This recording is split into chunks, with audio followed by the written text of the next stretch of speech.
Hello dear student, तो हम लोगों ने इससे पहले देखा है continuity at a point and continuity in open and close interval, और हम लोगों ने लेफ़्ट कंटिन्यूस और राइट कंटिन्यूटी के बारे में भी पढ़ चुके हैं। अब हम लोग एक इम्पोर्टेंट टॉपिक पढ़ने जा रहे हैं जिसे बोलते हैं कुछ फंक्शंस ऐसे होते हैं जो ऑलवेज कंटिन्यूस होते हैं। मीन्स वो फंक्शन तुम्हारे सामने है, किसी ने तुम्हें बोला चेक करो कंटिन्यूटी इस फंक्शन की, तो कुछ फंक्शन हैं जो याद होने चाहिए directly, these are the continuous. And कुछ फंक्शन ऐसे होते हैं जो कभी भी कंटिन्यूस नहीं होते हैं। क्यों? क्योंकि जैसे आगे जाके हम लोग मीन वैल्यू थ्योरम पढ़ेंगे, रॉल्स थ्योरम, लैग्रांज थ्योरम, तो इसके अंदर हम लोगों को कुछ फंक्शंस के बारे में पहले से ही जानना ज़रूरी होता है कि फंक्शंस कंटिन्यूस है या फिर डिसकंटिन्यू है। जैसे साइन एक्स का ग्राफ है, अब जैसे मैंने बोला ना y is equal to sine X, तो तुम्हारे दिमाग में साइन एक्स का ग्राफ चलना चाहिए। तो वो कैसा होता है? ऑक्सिलेटिंग ग्राफ होता है, माइनस इन्फाइनाइट से प्लस इन्फाइनाइट, ऊपर नीचे -1 से 1 के बीच में। ये फंक्शन कहीं पे भी ब्रेक नहीं होता, तो इस फंक्शन को हम बोल सकते हैं ये फंक्शन माइनस इन्फाइनाइट से प्लस इन्फाइनाइट के लिए क्या है? कंटिन्यूस।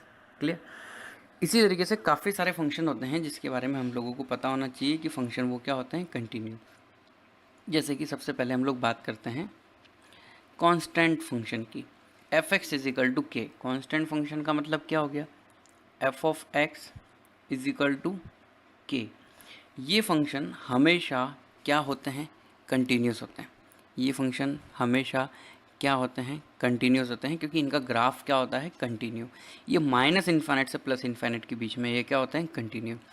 इसी तरीके से x की पावर n ले लो, या x की पावर क्या ले लो? Minus n. एक्स की पावर माइनस एन का मतलब है f x is equal to 1/x की पावर n।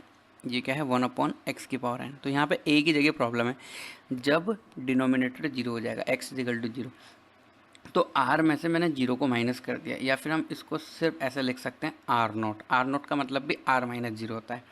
तो 1/x है, तो वो सभी जगह कंटिन्यूस है एक्सेप्ट जीरो पर। तो ये भी हम लोगों को याद रखना। अब ये x की पावर जो n है ना, इसको अलग से हमें पढ़ने की ज़रूरत नहीं है। हम लोग अगर फिफ्थ पॉइंट देख लेंगे कि पॉलिनोमियल फंक्शन, क्या पॉलिनोमियल फंक्शन है ये फिफ्थ नंबर के अंदर, polynomial function are always continuous function. क्योंकि वेवी कर्व मेथड के अंदर हम लोगों ने देखा है कि इनका ग्राफ भी ऑक्सिलेटिंग टाइप का होता है, ऊपर जाता है फिर नीचे जाता है, ऊपर नीचे जाता है फिर कंटिन्यू जाता है। जैसे कि ये पॉलिनोमियल के अंदर तुम एक्स स्क्वायर मान लो, तो एक पैराबोला होगा। अब पैराबोला हम एक बार में ड्रॉ कर सकते हैं उसका ग्राफ। तो polynomial function are always continue function in minus infinite to plus infinite. इसी तरीके से फोर्थ के अंदर मॉड्यूलस फंक्शन है। मॉड्यूलस फंक्शन भी जो है हमेशा क्या होते हैं? कंटिन्यूस फंक्शन होते हैं, क्योंकि इसका ग्राफ तुम लोगों को पता है वी शेप का होता है, कहीं पे भी ब्रेक नहीं होता है। ओके, अब देखो सिक्स्थ केस के अंदर क्या है? P x upon Q x. इस टाइप के फंक्शन को बोलते हैं रेशनल फंक्शन। ये टाइप के फंक्शन को क्या बोलते हैं? Rational function. जैसे कि हम लोगों ने एग्जांपल भी देखा है 1/x या फिर 1/x-1। तो बस इसमें एक जगह दिक्कत है बस, कि जहाँ डिनोमिनेटर जीरो होगा बस ये फंक्शन वहाँ डिसकंटिन्यू होगा, except that point it will be continuous everywhere. तो देखो यहाँ पे इसने क्या बोला भाई, ये x की वो वैल्यूज़ हैं, ये सब के सब x की वो वैल्यू है जहाँ पे फंक्शन क्या है? Continuous. x belongs to minus infinite to minus infinite, मतलब r, x belongs to r लिख सकते हैं। तो ये इस वाले का आंसर क्या हो जाएगा? रेशनल फंक्शन का माइनस इन्फाइनाइट से प्लस इन्फाइनाइट, ये क्या होता है? कंटिन्यूस। बस ये जहाँ क्यू एक्स जीरो होता है वहाँ पे डिसकंटिन्यू हो जाता है ओनली। अब देखो साइन एक्स का ग्राफ हम लोगों को पता है ये हमेशा कंटिन्यूस फंक्शन होता है, कॉस एक्स भी क्या होता है? कंटिन्यूस फंक्शन होता है। अब देखो टैन और सेक के बारे में हम लोग एक बात देख लेते हैं, क्योंकि टैन और सेक का जो आंसर है लगभग सेम रहेगा, टैन और सेक का। क्यों? क्योंकि tan X is equal to हम लोग जानते हैं क्या होता है? Sine x upon cos X. इसी तरीके से सेक एक्स को हम क्या लिख सकते हैं? 1/cos x। तो देखो ये मैंने तुम्हें फर्स्ट और सेकंड लेक्चर के अंदर ही बता दी थी ये बात, कि जब भी किसी फंक्शन के अंदर डिनोमिनेटर में कुछ लिखा होगा और डिनोमिनेटर x की जिन वैल्यू के लिए जीरो बन रहा होगा उन वैल्यू के लिए पूरा f ऑफ x कभी भी कंटिन्यू नहीं हो सकता, क्योंकि वहाँ पर f ऑफ a डिफाइंड नहीं होगा। डिसकंटिन्यूटीज होने के रीज़न हम आगे भी पढ़ेंगे, और पहले भी मैं तुम्हें बता चुका हूँ कि डिसकंटिन्यूटी कब हो सकती है? जब कंटिन्यूटी की डेफिनेशन फॉलो नहीं हो रही है। Limit is equal to f of a is equal to finite value. अब एफ ऑफ ए ही डिफाइंड नहीं है तो फंक्शन कंटिन्यूस कैसे होगा? तो देखो sine x upon cos x, मतलब हम बात कर रहे हैं टेन एक्स और सेक एक्स की, दोनों के डिवाइड में कॉस एक्स है। अब हम लोगों को बस ये देखना है कि कॉस एक्स कहाँ जीरो होता है। तो cos x is equal to, अगर मैं जीरो ले लेता हूँ तो x इज इक्वल टू मेरे पास आंसर आता है 2n प्लस 1 पाई बाई 2, क्योंकि cos x कहाँ कहाँ जीरो होता है, x की पाई बाई 2 वैल्यू पे, 3 पाई बाई 2 पे, 5 पाई बाई 2 पे, 7 पाई बाई 2 पे, मतलब odd into pi by 2। Odd का मतलब क्या होता है 2n प्लस 1, और n बिलोंग्स टू क्या होता है z। तो tan x और sec x फंक्शन हर जगह कंटिन्यूस है एक्सेप्ट जहाँ cos x जीरो है। तो cos x कहाँ जीरो होता है, 2n plus 1 pi by 2 value पे। देखो जिस तरीके से tan का आंसर है उसी तरीके से किसका आंसर है, sec का। अब सेम टू सेम cot और cos x में भी होगा ये, किसमें, cot और cos x। क्यों, क्योंकि देखो cot x भी हम लोग जानते हैं क्या होता है, cot x is equal to, अगर हम देखना चाहें तो ये क्या होता है cos x upon sin x, तो इसके डिवाइड में sin x है। और cos x x is equal to भी क्या होता है 1 अपॉन साइन एक्स। तो दोनों फंक्शन ऐसे हैं जिसके डिनोमिनेटर में साइन है। तो साइन कहाँ जीरो होता है हम लोग देख लेते हैं। Sine X is equal to zero होता है इफ़, तो x की वैल्यू होती है एन पाई। एक्स की वैल्यू क्या होती है भाई, एन पाई। मतलब sine zero, sine pi, sine 2 pi, sine 3 pi, sine 4 pi, sine 100 pi, ये सब जीरो होते हैं। ओके, तो यहाँ पे हम लोगों का कॉसेक एक्स और कॉट एक्स का आंसर बिल्कुल एक जैसा रहेगा। क्यों, क्योंकि दोनों के डिवाइड में साइन एक्स है। तो कॉट एक्स और कॉसेक एक्स हर जगह कंटिन्यूस होते हैं एक्सेप्ट जहाँ साइन जीरो हो रहा हो। तो एन पाई वाली वैल्यूज हम लोगों को रियल नंबर में से माइनस करनी होगी, वहाँ पे कॉसेक एक्स और कॉट एक्स क्या होगा, continue. E raise to X हमेशा कंटिन्यू होता है। क्यों, क्योंकि ई रेस टू एक्स का फंक्शन का हम ग्राफ जानते हैं, ऐसा कुछ होता है ये। तो ये कंटिन्यूस फंक्शन है। ये किसका ग्राफ है, ई रेस टू एक्स का।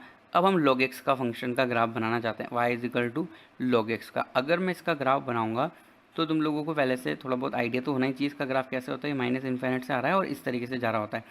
तो ये इसकी अगर डोमेन की हम बात करें, ये क्या है, y is equal to log X, जहाँ पे x क्या होता है ग्रेटर देन जीरो। तो ये अपनी डोमेन में कंटिन्यू है। हम यहाँ पे लिख सकते हैं कंटिन्यूस इन डोमेन, मतलब log x अपनी डोमेन। log x मतलब x की जगह हम क्या रख सकते हैं, कोई भी रियल नंबर पॉजिटिव होना चाहिए वो। तो log x फंक्शन हमेशा कंटिन्यूस है, क्योंकि हम बिना पेन उठाए एक बार में उसका ग्राफ ड्रॉ कर सकते हैं। तो ये हो गए कुछ फंक्शन जो हमेशा क्या होते हैं, कंटिन्यूस। अब देखो मैं नीचे कुछ फंक्शंस बता रहा हूँ जो हमेशा डिसकंटिन्यू होते हैं। Some function are always discontinuous. जैसे कि एग्जाम्पल ले लेते हैं हम लोग, F x is equal to 1 upon X, ये होता है x is equal to zero पे नॉट कंटिन्यू, क्योंकि x is equal to zero पे इसकी डेफिनेशन ही फॉलो नहीं हो रही। इसी तरीके से F x is equal to कहीं लिखा हुआ है साइन 1 अपॉन एक्स, या फिर F x is equal to लिखा हुआ है कॉस 1 अपॉन एक्स। तो देखो x बराबर में इसके अंदर जीरो रखूँगा ना, तो हमें ये पता है कि कॉस इन्फाइनाइट और साइन इन्फाइनाइट आएगा। हालांकि वो -1 से 1 के बीच में वैल्यू आएगी, पर पता नहीं है क्या आएगी। तो लेफ्ट लिमिट और राइट लिमिट इन दोनों फंक्शन में बराबर हो नहीं सकते हैं। इसी तरीके से F x is equal to अगर कहीं लिखा है e raise to 1 upon x, तो देखो सब 1 अपॉन एक्स का ही खेल है। तो ये जितने भी फंक्शन हैं all are discontinue, discontinuous function कहाँ पे है ये, at x is equal to zero. बाकी जगह हम चेक कर सकते हैं, but x is equal to zero पे तो कन्फर्म साइन 1 अपॉन एक्स क्या होगा, डिसकंटिन्यू। कॉस 1 अपॉन एक्स क्या होगा, discontinue. F x is equal to e raise to 1 upon x भी क्या होगा, डिसकंटिन्यू, क्योंकि लेफ्ट लिमिट और राइट लिमिट इक्वल नहीं आएगी। इसी तरीके से F x is equal to 1 upon x तो डिसकंटिन्यू होगा इसलिए, क्योंकि x is equal to zero पे वो 1 अपॉन जीरो मतलब इनफाइनाइट वैल्यू दे रहा है, मतलब एफ ऑफ ए जो है वो फाइनाइट नहीं है। ओके, और कौन कौन से फंक्शंस होते हैं, तो ये तो हम लोगों ने देखो फर्स्ट पॉइंट देखा है इसका कि भाई इतने सारे फंक्शन तो डिसकंटिन्यू होते हैं x is equal to zero पे। और भी बहुत सारे फंक्शन होते होंगे जो डिसकंटिन्यू होते हैं, जैसे f x is equal to greatest integer function, greatest integer function. अब इसका ग्राफ अगर पता हो तो हम इसके बारे में डायरेक्ट कमेंट कर सकते हैं। जैसे कि मान लो ये 1 2 3 -1 -2 -3, यहाँ पे 1 2 3 -1 -2 और -3। तो इसका ग्राफ ऐसा कुछ होता है, यहाँ से लेकर यहाँ तक जाता है, फिर ऐसा होल हो जाता है, फिर इस तरह का स्टेप जैसा कुछ फंक्शन होता है इसका। तो देखो हम लोग देख रहे हैं हर बार फंक्शन का ग्राफ बनाने के लिए हर इंटीजर पे मुझे पेन उठाना पड़ रहा है। जैसे कि मान लो ये वाला फंक्शन अब ये मैंने बना दिया, तो उसके बाद वाले के लिए भी मुझे पेन उठाना पड़ेगा। तो हम लोग ये बोल देंगे कि ये कहाँ discontinuous at x belongs to z, मतलब ये सभी के सभी इंटीजर पे ग्रेटेस्ट इंटीजर फंक्शन क्या है, डिसकंटिन्यूस फंक्शन है। इसी तरीके से एक और फंक्शन आप लोग जानते हैं जिसे फ्रैक्शनल पार्ट फंक्शन बोलते हैं। फ्रैक्शनल पार्ट फंक्शन क्या होता है, x minus box of x ही होता है। तो यहाँ पे भी बॉक्स आ गया, तो ये भी क्या होगा, डिसकंटिन्यू होगा, discontinue at x belongs to z, क्योंकि ये फंक्शन भी हर इंटीजर पे क्या होता है, ब्रेक होता है। इसी तरीके से सिग्नम फंक्शन है, x इजिकल टू 0 पे वो क्या होगा, डिसकंटिन्यू फंक्शन होगा। तो अभी हम लोगों ने वो लिस्ट पढ़ी है कि जो कुछ फंक्शन क्या होते हैं हमेशा कंटिन्यूस होते हैं और कुछ फंक्शन क्या होते हैं हमेशा डिसकंटिन्यूस। तो देखो हम लोगों को ऐसे टिप्स पे याद होना चाहिए कि कुछ फंक्शन जो कंटिन्यू होते हैं वो कौन कौन से होते हैं। कांस्टेंट फंक्शन हो गया, पॉलिनोमियल फंक्शन है, मॉड्यूलस फंक्शन है, इसके अलावा sine x cosec, these are the function, ये हमेशा कंटिन्यूस होता है। अच्छा, हम tan x और cot x को भी कंटिन्यूस फंक्शन बोल सकते हैं, पर इसके लिए हम लोगों को एक बात ऐड करनी पड़ेगी। देखो मैं एक स्टेटमेंट बोल रहा हूँ, उसको ध्यान से सुनना। tan x, cot x, sec x, cosec x, log x, these are the function, they are always continue in their domain।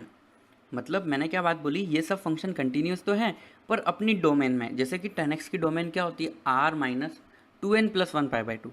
तो इस डोमेन के लिए ये कंटिन्यूस है, r के लिए नहीं है, क्योंकि r जो है वो tan x की डोमेन ही नहीं है। तो जो वैल्यूज़ डोमेन में नहीं आती फंक्शन के, तो उस पॉइंट पर कंटिन्यूटी की बात करना और ना करना वो मीनिंगलेस है। जैसे कि कोई तुम्हें बोले log x बताओ x इजिकल टू -2 पे कंटिन्यूस है क्या, तो तुम बोलोगे x is equal to -2 is not included in the domain of log x, so we cannot comment on continuity at x is equal to -2। क्यों, क्योंकि x is equal to -2 domain में ही नहीं है। जो पॉइंट डोमेन में नहीं है तो उसके लिए हम लोग एक बात बोल सकते हैं कि वो कंटिन्यूस नहीं है, और दूसरी बात ये बोलना ज़्यादा सही रहेगा कि जब फंक्शन उस पर्टिकुलर पॉइंट पे डिफाइंड ही नहीं है, उस पर्टिकुलर फंक्शन पॉइंट पर फंक्शन का ग्राफ है ही नहीं, तो वहाँ पे कंटिन्यूटी की बात करना तो मीनिंगलेस है।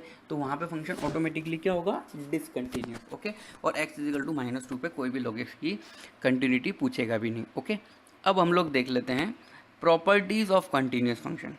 ओके, तो देखो हम दो फंक्शन मान लेते हैं, एक f ऑफ x और एक g ऑफ x, दोनों के दोनों कंटिन्यूस फंक्शन हैं x इजिकल टू a पर। एक एफ एक्स है और एक जी एक्स है, वो एक्स इजिकल टू ए पर कंटिन्यूस है। तो अगर हम एफ ऑफ एक्स को किसी नंबर से मल्टीप्लाई कर देते हैं तब भी वो कंटिन्यूस रहेगा। जैसे कि एग्जांपल साइन एक्स हमें पता है हमेशा कंटिन्यू होता है, तो अब अगर साइन एक्स को मैं 5 से मल्टीप्लाई कर देता हूँ, 5 साइन एक्स, तो ये भी हमेशा क्या रहेगा, कंटिन्यूस ही रहेगा। मतलब कंटिन्यूस फंक्शन को किसी कांस्टेंट से मल्टीप्लाई कर देने से उसकी कंटिन्यूटी में कोई फ़र्क नहीं पड़ता। जैसे कि mod x कंटिन्यू होता है, अब mod x में मान लो मैंने -3 मल्टीप्लाई कर दिया, तो ये भी क्या रहेगा, कंटिन्यूस फंक्शन ही रहेगा। क्लियर। अब देखो एफ एक्स और जी एक्स कंटिन्यूस है तो उनका एडिशन भी क्या रहेगा, कंटिन्यूस। जैसे कि तुम लोग जानते हो साइन एक्स कंटिन्यू है, साइन एक्स एंड एक हम पॉलिनोमियल फंक्शन ले लेते हैं, ये दोनों के दोनों क्या हैं, बोथ आर कंटिन्यूस। अब ये दोनों के दोनों फंक्शन कंटिन्यू है। अब हम एक नया फंक्शन बनाते हैं जो इनके एडिशन से बनता है, साइन एक्स प्लस एक्स। तो ऑब्वियसली ये फंक्शन भी कंटिन्यूस होगा, मतलब कंटिन्यूस प्लस कंटिन्यूस, दो कंटिन्यूस फंक्शन का एडिशन कर लो या फिर सब्ट्रैक्शन कर लो, ये भी क्या होगा, कंटिन्यूस होगा।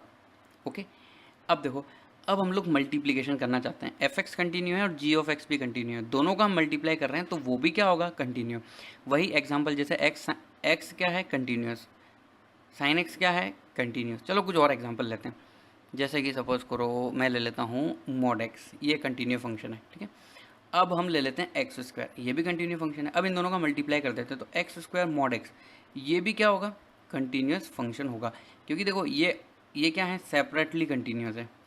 एफ ऑफ एक्स क्या है मान लिया हम लोगों ने, मॉड एक्स, और जी ऑफ एक्स क्या मान लिया, एक्स स्क्वायर, दोनों का मल्टीप्लाई करेंगे तो भी क्या होगा, हमारे पास कंटिन्यूस फंक्शन ही आएगा। क्लियर। तो हम लोग ये बात देख सकते हैं। अब हम लोग देख लेते हैं कि दो फंक्शन का हम, जैसे हम लोगों ने प्लस किया माइनस किया वैसे हम डिवाइड भी कर सकते हैं। तो अब हम बात कर रहे हैं f of x upon g of x की। तो f of x upon g of x भी कंटिन्यूस होगा, बट जी ऑफ एक्स जो है वो जीरो नहीं होना चाहिए, या फिर जी ऑफ एक्स जहाँ जीरो होगा वहाँ पे डिसकंटिन्यू होगा, बाकी जगह कंटिन्यूस होगा। तो हम लोगों ने क्या देखा अभी, अगर दो फंक्शन, एक एफ ऑफ एक्स और एक जी ऑफ एक्स, अगर दोनों कंटिन्यूस हैं तो दोनों का एडिशन कंटिन्यू होगा, दोनों कंटिन्यूस फंक्शन का माइनस कर दो सब्ट्रैक्शन, वो भी कंटिन्यूस होगा, दोनों का मल्टीप्लिकेशन भी कंटिन्यूस होगा। अगर हम एफ ऑफ एक्स इन divide by g of x कर रहे हैं तो ये भी कंटिन्यूस होगा, बट हमें वो पॉइंट यहाँ से हटाने पड़ेंगे जहाँ पे जी ऑफ एक्स क्या हो रहा होगा, जीरो। जैसे कि मैं एग्जांपल लेता हूँ एक्स स्क्वायर और एक लेता हूँ मैं एक्स प्लस वन। तो अगर हम लिखेंगे x square upon x plus one तो हम लोगों को बताना होगा कि ये फंक्शन कंटिन्यू है, बट कहाँ नहीं है, जहाँ एक्स प्लस वन बराबर जीरो है, मतलब एक्स इज इक्वल टू क्या है, माइनस वन। तो हमें लिखना पड़ेगा this function is continue at x belongs to R minus minus one. Clear? तो ये बात समझ में आ रही है? अगर ये बात समझ में आ रही है तो कंटिन्यूटी को तुम लोग समझ पा रहे हो अच्छे से। अब देखो, अब थोड़ा सा अलग ले लेते हैं हम लोग। सपोज करते हैं कि दो फंक्शन है, एफ ऑफ एक्स तो कंटिन्यू है at x is equal to c पे, और जी ऑफ एक्स क्या है, डिसकंटिन्यू है सी पे। तो एफ प्लस जी और एफ माइनस जी डिसकंटिन्यूस ही होंगे। जैसे कि एग्जांपल ले लेते हैं हम लोग ए वाले पोर्शन का। जैसे कि सपोज करो कहीं लिखा है greatest integer function plus sine x. अब देखो यहाँ प्लस कर दो या माइनस कर दो तो ये पूरा का पूरा जो फंक्शन है ये तो क्या है भाई, कंटिन्यूस। और सॉरी, ये तो क्या है, डिसकंटिन्यू। और साइन एक्स क्या है, कंटिन्यू। बट ओवरऑल फंक्शन क्या हो जाएगा, डिसकंटिन्यू। क्या हो जाएगा, discontinue function. F into g may be continuous और मे नॉट बी कंटिन्यूस। मतलब जैसे कि सपोज करो एक एग्जांपल में लेता हूँ f x is equal to x, और जी ऑफ एक्स एग्जांपल ले लेते हैं हम लोग sign one upon x. Clear? अब देखो ये फंक्शन क्या है, कंटिन्यूस है, एक्स इज इक्वल टू। और साइन वन अपॉन एक्स के बारे में अभी अभी हम लोगों ने कमेंट किया था, ये क्या है, डिसकंटिन्यू। अगर मैं f of x into g of x कर देता हूँ तो हमारे पास रिजल्ट क्या आएगा, x into sine one upon x. अब तुम लोग देखोगे कि ये हमने एग्जाम्पल फर्स्ट सेशन के अंदर किया था, तो ये फंक्शन कंटिन्यूस है।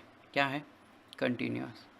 तो देखो एक फंक्शन कंटिन्यूस और एक फंक्शन डिसकंटिन्यूस, दोनों का मल्टीप्लिकेशन हमने एक एग्जांपल लिया जिसके अंदर कंटिन्यूस हो रहा है, बट ऐसा ज़रूरी नहीं है। अगर हम साइन वन अपॉन एक्स की जगह ग्रेटेस्ट इंटीजर ऑफ एक्स ले लेते हैं तो मल्टीप्लाई क्या होता है, x into greatest integer of x. तो ये फंक्शन क्या हो जाता, डिसकंटिन्यू हो जाता। तो अगर एक फंक्शन कंटिन्यू और दूसरा डिसकंटिन्यू है तो दोनों का मल्टीप्लिकेशन कंटिन्यू हो भी सकता है और नहीं भी हो सकता, हम कमेंट नहीं कर सकते कुछ भी। इसी तरीके से नेक्स्ट हम लोग एफ और जी दोनों को डिसकंटिन्यू ले लेते हैं। तो अब हम कुछ कमेंट कर ही नहीं सकते, ना तो एडिशन में कमेंट कर सकते, ना सब्ट्रैक्शन में, ना मल्टीप्लिकेशन में, ना डिवाइड में। ये हो भी सकते हैं और नहीं भी हो सकते। इट कैन बी कंटिन्यूस और it can be discontinuous function. F x और जी ऑफ एक्स दो अलग अलग फंक्शन। अब देखो एक बहुत अच्छा एग्जांपल हम लेते हैं। जैसे कि सपोज करो example f of x is equal to, मैं दो फंक्शन का एडिशन कर रहा हूँ। एक मैं कर रहा हूँ ग्रेटेस्ट इंटीजर फंक्शन का और एक मैं कर रहा हूँ फ्रैक्शनल पार्ट फंक्शन का। तो अगर तुम इसको देखोगे ना, इसको आगे डिफाइन करोगे तो ये तो होता है बॉक्स ऑफ एक्स और आगे क्या होता है, x minus box of x. तो फाइनली हमारे पास f of x is equal to क्या हो जाएगा, एक्स। तो मतलब हम यहाँ पे एक्स लिख सकते हैं। तो देखा जाए अगर यहाँ पे तो हम लोगों ने दो फंक्शन का क्या करा है, एडिशन, और ये डिसकंटिन्यू था और फ्रैक्शनल पार्ट फंक्शन भी डिसकंटिन्यू था, बट दोनों का एडिशन जो है वो कंटिन्यूस फंक्शन आ गया है ना। तो देखो ये बात हो गई, एग्जाम्पल हमने ऐसा लिया है कि दोनों डिसकंटिन्यू मिलके कंटिन्यू हो रहे हैं, पर ऐसा हमेशा नहीं होता। दो डिसकंटिन्यूस फंक्शन का एडिशन कैन बी कंटिन्यूस और कैन नॉट बी कंटिन्यूस। इस तरीके से बातें हम लोगों को समझ में आनी चाहिए। अब देखो हम लोग जो फर्स्ट क्लास के अंदर हम लोगों ने जो डिस्कस किया था हवा में, अब उसको हम लिख के कर लेते हैं कि भाई कंटिन्यूटी है, इसका रीज़न तो हमें पता है क्या है, लिमिट एग्जिस्ट होनी चाहिए और लिमिट की वैल्यू लेफ्ट हैंड लिमिट और राइट हैंड लिमिट जो है वो एफ ऑफ ए के बराबर होनी चाहिए और ये तीनों वैल्यू फाइनाइट होनी चाहिए। These are the reason when function is called continuous. अब हम जानना चाहते हैं कि इनमें से क्या ब्रेक होने की वजह से फंक्शन डिसकंटिन्यू हो रहा है। ओके, तो बात करते हैं वन बाय वन। पहला रीज़न क्या हो सकता है कि किसी फंक्शन की x is equal to a पर लेफ्ट हैंड लिमिट, ए के ऊपर माइनस लगा हुआ है मतलब लेफ्ट हैंड लिमिट, और राइट हैंड लिमिट एग्जिस्ट कर रही है, मतलब इनफाइनाइट नहीं है, फाइनाइट वैल्यू है, बट दोनों के दोनों इक्वल नहीं है। Left hand limit and right hand limit are not equal. अगर दो फंक्शन की, मतलब एक ही फंक्शन की लेफ्ट लिमिट और राइट लिमिट एक पर्टिकुलर पॉइंट पर बराबर नहीं आती है तो हम लोग बोलते हैं कि उस फंक्शन की उस पर्टिकुलर पॉइंट पर लिमिट एग्जिस्ट नहीं करती है। अब किसी फंक्शन की अगर लिमिट ही एग्जिस्ट नहीं करेगी तो वो फंक्शन कंटिन्यूस कैसे हम बोल सकते हैं? तो एक एग्जांपल हम लोग करते हैं सिग्नम फंक्शन का। अब देखो इसको डिफाइन कर देता हूँ मैं, f x is equal to signum function. ये हमारे 11th क्लास में फंक्शन चैप्टर के अंदर आया था। इसकी डेफिनेशन कुछ इस तरीके से होती है, ये होता है +1 एक्स की ग्रेटर देन 0 वैल्यू के लिए, और ये 0 होता है एक्स बराबर 0 के लिए, और ये -1 होता है एक्स लेस देन 0 के लिए। अब देखो सिंपल सी बात है, अब मैं यहाँ पे तुमसे अगर लेफ्ट लिमिट और राइट लिमिट की बात करता हूँ 0 पे, at x is equal to 0 हो, अगर मैं लेफ्ट हैंड लिमिट निकालता हूँ तो देखो लेफ्ट से फंक्शन इधर से निकल रहा आ रहा है, तो हमारे पास लेफ्ट हैंड लिमिट की वैल्यू कितनी आएगी? -1। इसी तरीके से अगर मैं राइट हैंड लिमिट की बात करता हूँ तो राइट हैंड लिमिट के लिए फंक्शन जस्ट ऊपर चला जाएगा, तो वो कितना हो जाएगा? 1। और at x is equal to 0 अगर मैं एफ ऑफ 0 की वैल्यू निकालता हूँ तो वो तो देखो 0 आ रही है। तो पहली बात यहाँ पे डिसकंटिन्यूटी होने का रीज़न क्या है? लेफ्ट हैंड लिमिट और राइट हैंड लिमिट दोनों अलग अलग निकल के तो आ रही है पर बराबर नहीं है। एक फंक्शन ऊपर है और एक फंक्शन नीचे है, तो लेफ्ट लिमिट और राइट लिमिट बराबर नहीं होने की वजह से ये फंक्शन वैसे ही कंटिन्यूस नहीं है। तो ये तो हो गया हमारा रीज़न नंबर फर्स्ट कि फंक्शन डिसकंटिन्यूटी कब होगा। अब सेकंड रीज़न हम क्या देख लेते हैं? अब हम देख लेते हैं कि लेफ़्ट लिमिट और राइट लिमिट एग्जिस्ट कर रही है और इक्वल भी है, बट वो एफ ऑफ ए के बराबर नहीं है। अब हम क्या बोल रहे हैं कि लेफ़्ट हैंड लिमिट हम कैलकुलेट कर रहे हैं और राइट हैंड लिमिट हम लोग कैलकुलेट कर रहे हैं, वो दोनों बराबर है, क्या है? Equal, but not equal to f of a. और ये हम लोगों ने लेफ्ट हैंड लिमिट और राइट हैंड लिमिट भी क्या निकालनी है? At x is equal to a पर।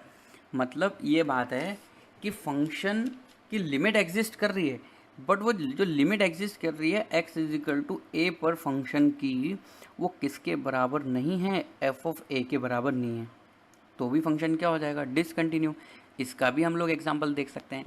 अभी अभी हम लोगों ने सिग्नम फंक्शन देखा था, f of x is equal to signum function. Signum function basically, एक और मैं उसकी डेफिनेशन बताता हूँ तुम्हें, मॉड एक्स अपॉन एक्स होता है एक्स नॉट इक्वल टू 0 के लिए, और 0 होता है एक्स इज इक्वल टू 0 के लिए। ये सिग्नम फंक्शन है। क्या है? सिग्नम फंक्शन, जिसको हम S G N of x लिख देते हैं। अब ये सिग्नम फंक्शन जो है वो कैसा हो जाएगा? अगर हम मोड को डिफाइन करेंगे तो एक्स ग्रेटर देन 0 के लिए मोड एक्स बाहर आके प्लस एक्स होगा, एक्स से एक्स कटेगा तो कितना आएगा? 1। और x बराबर 0 के लिए ये क्या है भाई? 0। और x लेस देन 0 के लिए क्या है? -1। अब हमने इस पूरे का मोड कर दिया, पूरे का मोड कर दिया, मतलब सिग्नम फंक्शन का हम लोगों ने क्या कर दिया? Mode of signum function. ये सिग्नम फंक्शन और इसका मोड, इसका मोड करने से क्या हुआ? अब हम लोगों को माइनस वैल्यू नहीं मिलेगी, अब हमें 1 0 और 1 ही मिलेगा। x ग्रेटर देन 0 के लिए भी 1 मिलेगा, और x बराबर 0 के लिए तो 0 है, और x लेस देन 0 के लिए ये क्या दे रहा है? हमें 1 दे रहा है। 1 दे रहा है, इसका मतलब देखो ये कौन सी एक्सिस है? X axis. और ये वाली कौन सी एक्सिस है? Y axis. अब जो ग्राफ हम लोगों का ये नीचे की तरफ आ रहा था वो ऊपर चला गया, क्यों? क्योंकि -1 वाला पोर्शन है ही नहीं, तो ये ग्राफ ऊपर चला गया, मतलब ऊपर की तरफ है। तो अगर मैं लेफ्ट हैंड लिमिट की बात करूँ तो वो भी 1 है, और अगर मैं राइट हैंड लिमिट की बात करूँ तो वो भी 1 है। तो यहाँ पे हम देख सकते हैं left hand limit is equal to right hand limit is equal to 1। अब हम लोग एफ ऑफ 0 देखते हैं, तो एफ ऑफ 0 देखो यहाँ नहीं है, यहाँ नहीं है, ये कहाँ एक्चुअली इधर की तरफ है। तो एफ ऑफ 0 की वैल्यू 0 आ रही है, मतलब फंक्शन की लिमिट की वैल्यू तो है 1 और फंक्शन की 0 पर वैल्यू है 0, तो डिफरेंट है, इसलिए ये फंक्शन क्या हो गया? डिसकंटिन्यू। तो ये सेकंड रीज़न है फंक्शन का डिसकंटिन्यूटी होने का। अब हम तीसरा रीज़न देखते हैं कि एफ ऑफ ए ही डिफाइंड नहीं है, एफ ऑफ ए ही डिफाइंड नहीं है। देखो एक एग्जांपल है, f x is equal to 2x upon x. यहाँ पे तुम x इजिकल टू 0 रखो, x इजिकल टू 0 रखोगे तो क्या आएगा? 0 अपॉन 0 आ जाएगा, और ये क्या होता है? अनडिफाइंड। ये क्या होता है? अनडिफाइंड। मतलब x इजिकल टू, जैसे कि सपोज करो f x is equal to 2x upon x है, तो हम यहाँ पे क्या बोलेंगे? x not equal to 0। या फिर हम इसकी, तो मैं तुमसे बोलता हूँ डोमेन बताओ, तो तुम डोमेन क्या बोलोगे? r minus 0। 0 इसकी डोमेन में नहीं है, 0 पे वैल्यू आ ही नहीं रही है। अब कोई बोलता है 0 पे इसकी कंटिन्यूटी चेक करो, तो कंटिन्यूटी कैसे चेक करें? एफ ऑफ 0 ही अनडिफाइंड है। अगर हमें किसी पर्टिकुलर पॉइंट पर फंक्शन की कंटिन्यूटी चेक करनी है और उस पर्टिकुलर पॉइंट पर फंक्शन डिफाइंड ही नहीं है, जैसे कि मैं एग्जांपल देता हूँ 1 upon x. 1 upon x x is equal to 0 पे डिफाइंड ही नहीं होता, इसलिए एक्स इजिकल टू 0 पे 1 अपॉन एक्स क्या होता है? अनडिफाइंड। ये वाला भी एग्जाम्पल जो हम लोगों ने लिया है x इजिकल टू 0 पे फंक्शन डिफाइंड ही नहीं है। इसके और भी एग्जांपल हो सकते हैं, जैसे कि f of x is equal to 2x upon x minus 1। तो देखो ये कहाँ अनडिफाइंड है, undefined at x is equal to 1। तो x इजिकल टू 1 पे सो हम लोग लिख सकते हैं at x is equal to 1 f of x is discontinue. ठीक है, तो हम लोगों ने क्या क्या रीज़न देखे। पहला रीज़न हम लोगों ने देखा लेफ्ट लिमिट राइट लिमिट के बराबर नहीं है। दूसरा हमने देखा लेफ्ट लिमिट राइट लिमिट के बराबर तो है बट एफ ऑफ ए के बराबर नहीं है। तीसरा रीज़न ये है एफ ऑफ ए खुद ही अनडिफाइंड है, फाइनाइट वैल्यू नहीं आ रही उसकी। अब देखो और क्या रीज़न हो सकता है, at least one of the limit does not exist. मतलब लेफ्ट लिमिट और राइट लिमिट अगर हम कैलकुलेट कर रहे हैं तो वो आ रही है हमारी इनफाइनाइट, दोनों इनफाइनाइट आ रहा है, लेफ्ट लिमिट भी इनफाइनाइट आ रहा है, राइट लिमिट भी इनफाइनाइट आ रहा है। अब हम दो इनफाइनाइट को बराबर नहीं बोल सकते, क्योंकि देखो इनफाइनाइट आने के रीज़न बहुत सारे होते हैं। 2 इंटू इनफाइनाइट भी इनफाइनाइट आता है, इनफाइनाइट इंटू इनफाइनाइट भी आता है। इनफाइनाइट खुद ही एक अननोन नंबर है, तो हम एक अननोन नंबर को किसी दूसरे अननोन नंबर के इक्वल कैसे बोल सकते हैं। हाँ, लिखने का रिप्रेजेंटेशन दोनों का क्या है, एक बार जैसे मैंने बोला इनफाइनाइट वैल्यू है, दूसरी बार इनफाइनाइट है, तो लिखेंगे उसको एक जैसा, बट इन दोनों को इक्वल बोलना तो सही नहीं है ना, क्योंकि ये इनफाइनाइट कैसे आया हमें पता नहीं, ये इनफाइनाइट हमें कैसे आया पता नहीं।